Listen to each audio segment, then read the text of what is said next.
उपमुख्यमंत्री अजित पवार हे स्पष्ट वक्तेपणा आणि मिश्किल भाषणांसाठी ओळखले जातात. अशीच एक गमतीशीर घटना त्यांच्या बारामती तालुक्यातील प्रचाराच्या दरम्यान घडली.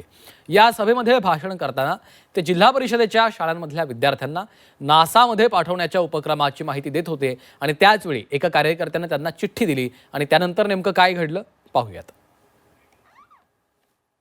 आपल्यातली काही मुलं मी नासाला पाठवली.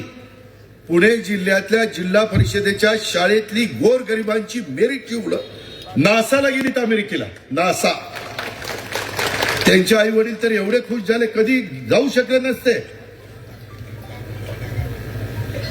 हे बघा, एवढं सगळं सांगायचं आणि चिठ्ठी काय, मोडवे गावातील मोकाड गायींचा बंदोबस्त करा. म्हणजे एवढं सगळं सांगितलं तरी राग येणार नाही तर काय ना. हे चाललंय ना काम. आता मी नासाचं सांगतोय आणि मोकाट जनावरांचं सांगतोय.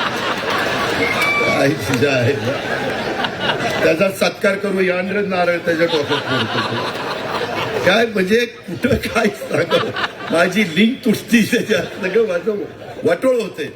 मी चांगलं माझ्या लोकांना समजून सांगतोय आणि मोकाट जनावर पकडा.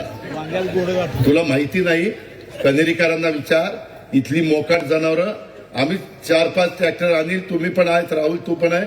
इथं आम्ही ताणू पकडली, ती पकडून उजनीच्या पलीकडे सोडली. काय सांगायचं, ती काळ होता. आणि आता मला सांगतो तुम्हीच पकडा. नाही, माझंच काम आहे. मी ते भिंतीचं काय करायचं ते करतो, काळजी करू नको.